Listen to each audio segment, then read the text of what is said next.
کہ شغل کے نام پر، مذاق کے نام پر ایسی چیزوں کو پروموٹ کرنا جو شرم و حیا کے بالکل خلاف ہو، جس سے معاشرے کے اندر اس طرح کا ماحول پیدا ہو کہ وہ کوئی وزادار معاشرہ ہی نہ رہے، اس کو ناپسند کیا ہے قرآن مجید نے۔ اللہ تعالیٰ نے فرمایا ان الذین یحبون ان تشیع الفاحشہ، فرمایا بے شک جو لوگ یہ چاہتے ہیں کہ مسلمانوں میں بے حیائی کو پھیلا دیں، فحشاء کو عام کر دیں، بری باتوں کو لوگوں کے اندر پھیلا دیں۔ کن لوگوں میں؟ فی الذین آمنوا، وہ لوگ جو ایمان لے آئے، جو ایمان والوں کے اندر بے حیائی پھیلانا چاہتے ہیں۔ اور قرآن مجید کے الفاظ بڑے قابل غور ہیں، فرمایا ان الذین یحبون، بے شک وہ پسند کرتے ہیں، وہ چاہتے ہیں کہ ان تشیع الفاحشۃ فی الذین آمنوا، کہ بے حیائی پھیل جائے ان لوگوں میں جو ایمان لائے ہیں۔ تو مالک فرماتا ہے لہم عذاب علیم، ان لوگوں کے لیے دردناک عذاب ہے، اور ایسا نہیں ہے کہ یہ قیامت تک انتظار کریں گے پھر انہیں عذاب دیا جائے گا۔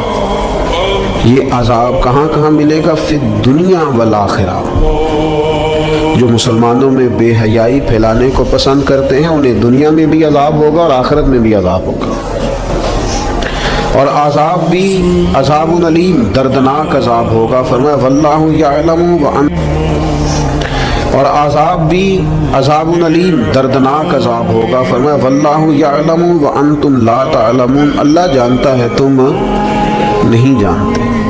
حیا اور وزاداری کو قائم رکھنا، دیکھیں نا سب سے زیادہ بے نیاز تو اللہ ہے نا، لیکن اگر حضور فرمائیں کہ رب بھی حیا فرماتا ہے، حضور سید عالم علیہ السلام فرماتے ہیں اللہ حیا فرماتا ہے کہ اس کا بندہ اس کے سامنے ہاتھ پھیلائے اور اللہ اس کے ہاتھوں کو خالی واپس کر دے۔ اللہ حیا فرماتا ہے۔ کیا معنی ہے؟ کہ اللہ تبارک و تعالی لحاظ کرتا ہے اس بات کا کہ اس بندے کی امید نہ ٹوٹ جائے، رب کی بارگاہ سے جو اس کی توقع ہے وہ توقع نہ ختم ہو جائے۔ معنی کیا ہوا؟ آپ وزادار رہیں، آپ کے مزاج میں رکھ رکھاؤ۔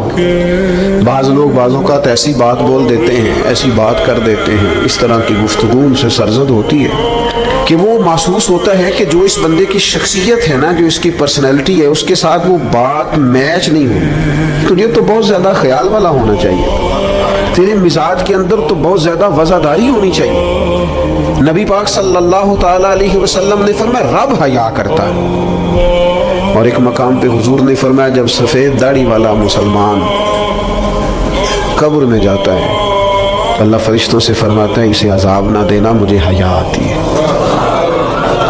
لیکن اگلے لفظ جو حضور نے بیان فرمائے وہ سمجھنے والے ہیں، فرمایا رب کہتا ہے مجھے حیا آتی ہے، تو بندے کو بھی تو حیا کرنا چاہیے، اس کو بھی حیا کرنا چاہیے کہ کوئی تو موقع ایسا ہو جب میں کوتاہیوں سے بچوں۔ اب اگر میری عمر کے تقاضے بڑھ گئے ہیں تو میرے علم کے تقاضے بھی بڑھ گئے، میری وزاداری کے وہ حضرت حافظ سعدی رحمۃ اللہ علیہ نے ایک مقام پہ فرمایا کرنے لگے میں نے 20-22 سال کے بوڑھے بھی دیکھے اور میں نے 80-90 سال کے نوجوان بھی دیکھے۔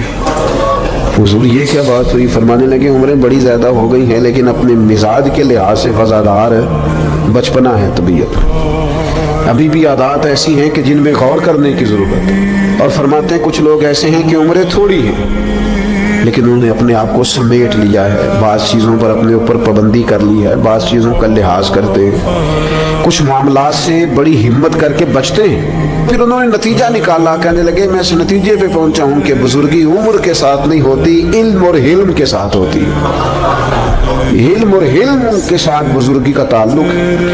تو اپنی آنے والی نسل کو وزادار کیا جائے، اس کے اندر حیا پیدا کی جائے، انہیں اس بات کا لحاظ دیا جائے کہ آپ مذاق کریں لیکن اس کی بھی تو حد ہو نا۔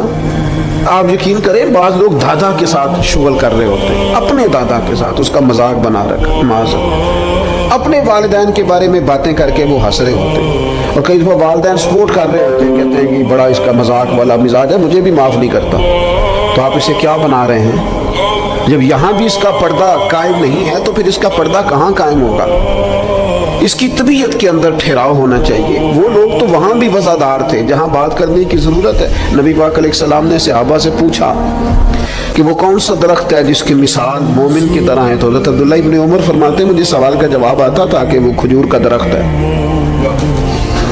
لیکن چونکہ حضرت عمر بیٹھے تھے میرے والد, چونکہ حضرت صدیق اکبر بیٹھے تھے, چونکہ حضرت عثمان غنی بیٹھے تھے, چونکہ علم و حکمت کے تاجور مولا علی بیٹھے تھے, مجھے جواب آتا تھا. لیکن حضرت عبداللہ ابن عمر فرماتے ہیں حیا مانے تھی, حیا نے مجھے منع کیا کہ اتنے بزرگ بیٹھے ہوں اور تو جواب دیتا پھرے. ہمارے مفسرین کرام نے یہاں لکھا ہے کہ اساتذہ اور مشائخ کی موجودگی میں علم بتانا بھی منع. آپ کے بڑے بیٹھے ہوں, آپ تقریر کرنے سے بھی لحاظ کریں, آپ وہاں کوئی مسئلہ نہیں بیان کریں. یہاں تو بڑے معاملات اور ہو جاتے ہیں. ہمیں اپنے بزرگوں کے سامنے ایک خاص وزاداری وہ بندے کو خوبصورت کرتی ہے. حضرت عباس حضور کے چچا ہیں, ان کے بیٹے جناب عبداللہ ابن عباس فرماتے ہیں میرے والد سے کسی نے پوچھا تھا آپ بڑے ہیں کہ نبی پاک؟ تو بڑی سادی سی بات ہے, چچا بڑا ہی ہوتا ہے عمر میں, آپ بڑے ہیں کہ نبی پاک؟ تو یہ وزاداری ہے, یہ کمال وزاداری ہے. یہ ان لوگوں کا طریقہ ہے جو بڑے رسیلے سجیلے, جو بڑے خوبصورت لوگ ہوتے ہیں, جن کے لہجوں سے لفظ نہیں شہد ٹپکتا ہے. حضرت عباس رضی اللہ تعالیٰ عنہ فرمانے لگے کیا کہا تم نے, میں بڑا ہوں کہ حضور؟ فرمانے لگے بڑے تو حضور ہی ہیں, پیدا پہلے میں ہوا تھا, ولادت پہلے میری ہوئی تھی, بڑے بہرحال وہی ہیں, پیدا پہلے میں ہوا تھا. یہ جو وزاداریاں ہیں, یہ جو خوبصورتیاں ہیں, یہ جو آپ کے مزاج کے اندر خوبصورتی ہے, یہ جو لہجے کے اندر حسن ہے, یہ ایک بڑا ضروری کام ہے. بہت سارے لوگ دینی لوگوں سے مسئلہ پوچھنے آتے ہیں, لیکن ان میں 60% لوگ وہ ہوتے ہیں جو مسئلہ پوچھنے نہیں آتے, مفتی صاحب کو مسئلہ بتانے آتے ہیں. میری طرح کا بندہ تو چونکہ جلدی قائل ہو جاتا ہے, وقت تھوڑا ہوتا ہے, تو بہت سا نہیں دے پاتے. تو میں کہتا ہوں کہ آپ کے خیال میں جو مجھے کہنا چاہیے وہ آپ مجھے بتا دیں, میں آپ کو کہہ دیتا ہوں, کیونکہ آپ جو چاہ رہے ہیں وہ تو ہے آپ کی مرضی کا فتویٰ. تو مجھے آپ بتا دیں بھلا اس سوال کا جواب کیا ہونا چاہیے, میں آپ کو بتا دیتا ہوں. لیکن اگر آپ مجھ سے پوچھنے آئے ہیں تو پھر آپ حوصلہ کریں, پھر دین جو بات کہتا ہے وہ مجھے بیان کرنے دیں, پھر مرضی کا فتویٰ حاصل نہ کریں, پھر ذرا رکیں. اور یہی حالت بہت سارے اللہ ماشاءاللہ